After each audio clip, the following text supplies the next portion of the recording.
इंतखाबात का मौसम है और सियासी जमातें इंतखाबी तैयारियों में मसरूफ नजर आ रही हैं और उनकी कोशिश ये है कि बेहतर उम्मीदवार मैदान में उतारें ताकि आवाम की तरफ से मुस्बत जवाब मिल सके। तहरीक इंसाफ की अगर बात करें तो एक तरफ तो बल्ले का इंतखाबी निशान वो भी वापस हासिल कर चुकी है और सबसे ज़्यादा कागजात नामजदगी जमा कराने का दावा भी इस वक्त वो कर रही है, लेकिन उसके साथ साथ शोएब अगर देखा जाए तो वो ये भी कह रहे हैं कि लेवल प्लेइंग फील्ड उनको नहीं मिल रही है। ये शिकवे शिकायत अभी तक उनके हैं। इस पर बात कर लेते हैं साबिक सूबाई वजीर और तहरीक इंसाफ के सीनियर नायब सदर तैमूर सलीम झगड़ा साहब आज हमारे साथ शो में मौजूद हैं।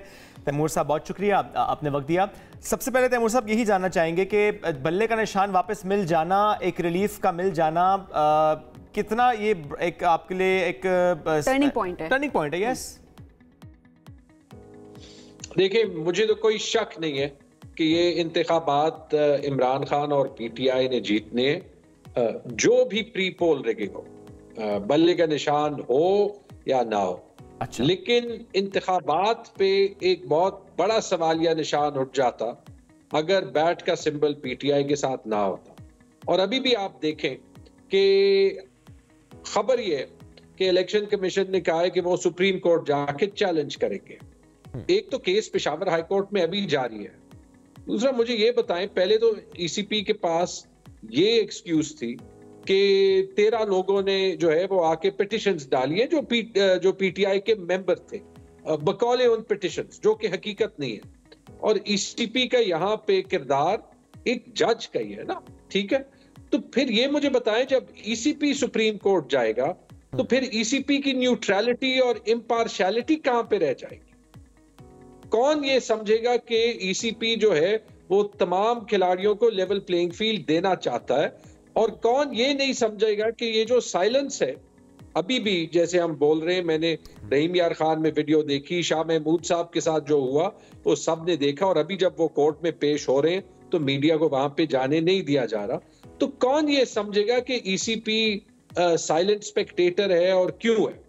झगड़ा साहब, फर्क क्या है 2000 देना बड़ा जरूरी, 2018 और अभी 2024 के इंतखाबात का जो माहौल है, फर्क क्या है सिवाय इसके कि प्लेयर्स की फील्डिंग चेंज हुई है?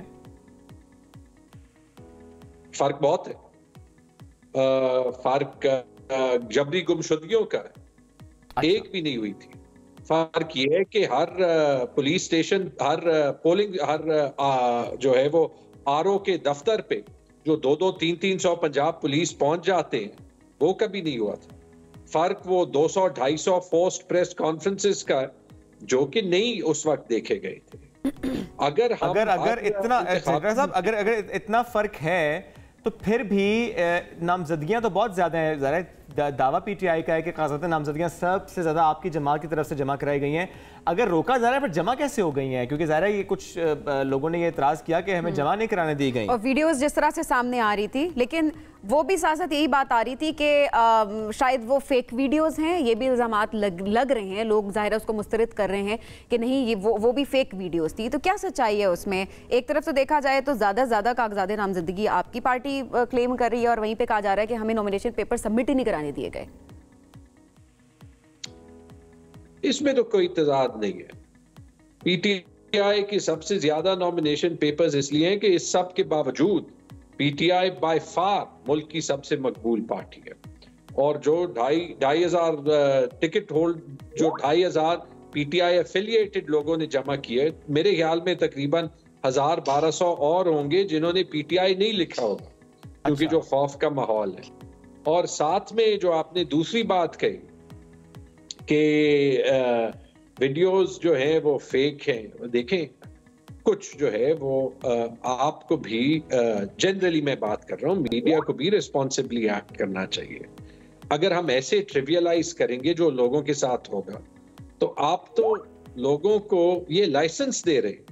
नहीं तैमूर साहब ऐसा है कि मैंने सिर्फ सवाल किया क्योंकि इससे पहले जब हनीफ अब्बासी साहब आए थे तो उनसे ये सवाल किया गया था और हमने सवाल उठाया था कि क्या पीटीआई के साथ अगर इस तरह से हो रहा है, नॉमिनेशन पेपर्स उनसे छीने जा रहे हैं, उनको सबमिट नहीं करवाने दिए जा रहे हैं, तो क्या ये ठीक है, ये ठीक हो रहा है? तो उनसे भी सवाल किया गया था जिस पर उनकी तरफ से ये बात आई कि नहीं वो फेक वीडियोज भी हो सकते हैं, ये एक ड्रामा है। तो मेरा सवाल सिर्फ आपसे है कि जाहिर है आपकी जो मुखालिफ पार्टी है वो इस तरह के बयान दे रही है, तो आपकी तरफ से भी कोई स्टांस जरूर आना चाहिए। तो मैं चाहूंगी कि आप इस पर जरूर बात करें।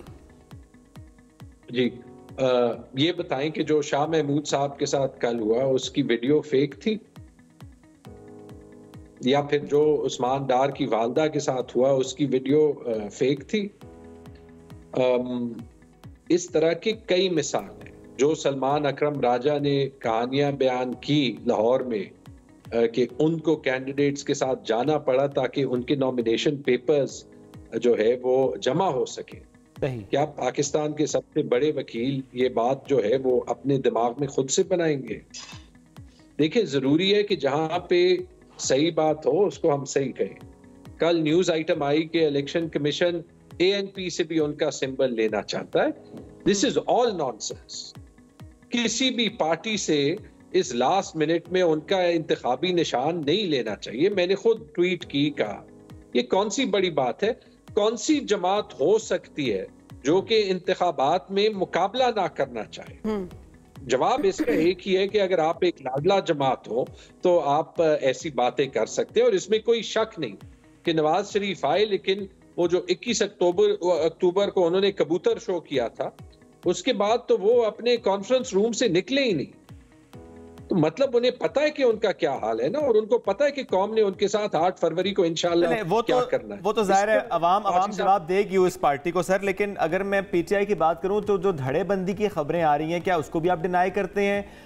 चूंकि अगर हम सिर्फ पेशावर की बात कर लें तो NA 32 शेर अफजल मरवत साहब ने भी ज़ाहिर नॉमिनेशन पेपर्स फाइल किए हैं, और क़यादत नहीं चाहती कि वहाँ से वो फाइल करें, स्पेशली KP की क़यादत नहीं चाहती। तो ये धड़ेबंदी तो है ना, नुकसान होगा इसका? नहीं, ये चौथा शो है जिसमें मेरे से ये पूछा जा रहा। चले, आपने डायरेक्टली नहीं पूछा, 3 लोगों ने तो कल पूछा कि शायद वहां पे मेरा और शेर अफजल मरवत का मुकाबला है। मैंने तो वहां पे कागज दायर ही नहीं किए। देखिए, जब 2500 लोग, हाँ जी, अच्छा किया, जो 2500 लोगों ने कागज जमा किए तो सबकी ख्वाहिश होगी जब तक टिकट ना अवार्ड हो कि टिकट उनको मिले। अच्छा, ये इंपॉर्टेंट पॉइंट है झगड़ा साहब, बहुत इंपॉर्टेंट पॉइंट है कि अब जाहिर है चूंकि ऐसे माहौल में नॉमिनेशन पेपर्स फाइल हुए हैं कि जिस वक्त बल्ले का निशान नहीं था, अब वो सबकी ख्वाहिश है कि उन्हें बल्ले का इंतखाबी निशान मिले, उन्हें हमायत मिले PTI की।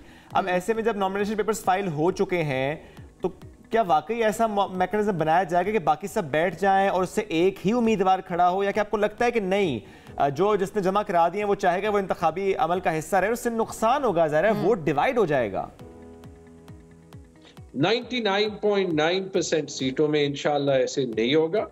और इसलिए नहीं होगा कि इस इलेक्शन में इतना ज्यादा जुल्म करके काकड़ साहब की सेंट्रल हुकूमत ने, मोहसिन नकवी साहब की हुकूमत ने इस इलेक्शन को PTI के वोटर के लिए एक नजरियाती इलेक्शन बना दिया। तो ये जो 200-250 लोग पार्टी छोड़े पंजाब में और KP में और कराची में, अगर इनसे PTI की मकबूलियत को नहीं फर्क पड़ा, अगर कोई आजाद खड़ा भी हो जाए जी, तो उससे पार्टी के वोट को मिनिमल फर्क पड़ना है। मैं आपको ये गारंटी कर दूं, मैं एक सियासी खानदान से बिलोंग करता हूं। बहुत से ऐसे लोग हैं मेरे कॉलीग्स जो जिनका एक ट्रेडिशनल तौर पे सियासी वोट हो सकता था। मैं कह तो सकता हूं कि मेरा सियासी वोट PTI के वोट से या इमरान खान के वोट से बड़ा है, लेकिन ये हकीकत नहीं है, और ये पूरे पाकिस्तान में PTI के किसी कैंडिडेट के लिए भी हकीकत नहीं है। और ये एक अच्छी बात है। तो यानी जिसने PTI को छोड़ दिया और वो इंतखाबी अमल का हिस्सा है, उसको नुकसान होगा। मैं स्पेशली KP के तनाजुर में सवाल कर रहा हूँ, परवेज खटक की जमात के तनाजुर में सवाल कर रहा हूँ। ये तो साफ जाहिर है, आप दोनों पार्टीज को ले लेते हैं जिनको किंग पार्टी कहा जाता है। अच्छा। PTIP को और IPP को। देखिए, IPP क्लियरली जब शुरू हुई थी तो उन्होंने अपने आप को पोजीशन किया था एंटी नवाज शरीफ वोट के लिए। उनके सारे स्टेटमेंट्स देख लें। आज वो नवाज शरीफ से सीट एडजस्टमेंट मांग रहे हैं, मतलब उन्हें पता है कि उनको PTI का वोट नहीं मिल सकता। और PTIP को भी ले लें, खटक साहब की पार्टी को, वहां पे भी आप लें, पहले तो पता ही नहीं चल रहा कि उनके कितने कैंडिडेट्स हैं। और अच्छा। दूसरी चीज ये देख लें कि मेरे ख्याल में उनमें इलेक्शन खड़े होने का एक ही मकसद है बाकी ऑपोजिशन पार्टीज के लिए कि किसी तरीके से वो PTI का वोट कम कर दे। लेकिन PTI का वोटर इमरान खान की जगह उसको क्यों वोट देगा? एक बात और भी की है झगड़ा साहब, खटक साहब ने एक बात और भी किया, उस पर मैं जरूर आपसे कमेंट लेना चाहूंगा। उन्होंने कहा कि बानी चेयरमैन ने अवाम को KP में बेवकूफ बनाया, तो मैं कमेंट आपसे इसलिए लेना चाहता हूं कि उसी बानी चेयरमैन ने परवेज खटक को सीएम भी बनाया था, तो वो जो परवेज खटक साहब की ये बात है, इस पर आपका क्या कमेंट होगा? आपने खुद ही अपने सवाल का जवाब दे दिया, मेरे से क्यों और बातें करवाते? पुराने साथी हैं आपके, मैंने कहा आप भी कुछ कह दें। आपकी भी सुनना चाहते थे अमीर साहब। देखिए, मैं सिर्फ ये कहूंगा कि ये जो हॉर्स ट्रेडिंग की सियासत है ना, और ये जो सियासत है जहां पे आप एक दिन एक शक्ल पहनते हैं और दूसरे दिन दूसरी शक्ल पहनते हैं, ये खत्म हो जानी चाहिए। और ये खत्म हो रही है और इसको पाकिस्तान की अवाम खत्म कर रही है। अंग्रेजी में एक सेइंग है और मेरे ख्याल में उर्दू में भी कहते हैं कि दुश्मन भी होना चाहिए तो वो दुश्मन होना चाहिए जो गैरतमंद हो। You should have an honourable enemy. तो मेरे ख्याल में हमें सियासत में ये रिवाज जो है वो अभी जरूर कायम करना चाहिए, क्योंकि पाकिस्तान आगे नहीं बढ़ेगा। वरना तो यही होगा ना कि आप अपने फॉरेन मिनिस्टर्स को कोई 2-3 जो है वो ग्रेड 17 या उससे भी कम के पुलिस ऑफिसर से धक्के देते हुए इलीगली अरेस्ट करते जाएंगे। और अगर ये हाल होगा तो आप क्या समझते हैं कि ये बाहर की दुनिया पाकिस्तान के लीडर्स को क्या इज्जत देगी? ये अच्छी बात है, आप आगे बढ़ने की बात कर रहे हैं, लेकिन क्या इसमें वाकई अपने गिरबान में भी झांका जाता है कि बतौर पीटीआई जो माहौल बनाया गया कि किसी के साथ बैठने को तैयार नहीं, किसी से बात नहीं करेंगे, किसी सियासी जमात को सियासी जमात नहीं समझा जा रहा था, तो इसका मतलब है वो उसको समझा गया अब कि वो गलती थी? मेरे ख्याल में दोनों बातें। पहली बात ये कि अपने गिरबान में झांकना या अपनी गलती से सीखना, ये तो हर किसी को हर वक्त करना चाहिए, बेशक, और हम तो करने की कोशिश करते हैं। ठीक है, अगर ये हम कहें कि हमसे कोई गलती नहीं होगी तो ये गलत। तो ये पीटीआई की गलती थी कि किसी से बात नहीं की उस टाइम पर, जब लोग कह रहे थे कि आप बैठे हैं बाकी जमातों के साथ भी, और बानी पीटीआई जो है वो यही बात कहते थे कि नहीं मैं किसी के साथ नहीं बैठूंगा और चोरों के साथ नहीं बैठूंगा और इस तरह के इल्काबात भी। तो क्या ये गलती है पीटीआई की जो कि अब पीटीआई तस्लीम भी करती है और इसको सुधारना चाहती है? नहीं, ये डिबेटेबल है। देखिए, क्योंकि पीटीआई की सियासत और बाकी पार्टी की सियासत फर्क है, लेकिन ये जरूर है, देखिए, क्योंकि सियासत तो कंपटीशन का नाम है ना, लेकिन ये हमें जरूर करना चाहिए और इस पे कोई शक नहीं कि जमहूरियत और फ्री और फेयर इलेक्शंस के लिए डेमोक्रेसी है उसको सबसे ऊपर रखना चाहिए, आइन के मुताबिक इलेक्शंस होने चाहिए और मुल्क को आगे बढ़ाने की बात होनी चाहिए। बहुत शुक्रिया, तैमूर झगड़ा साहब हमारे साथ मौजूद थे।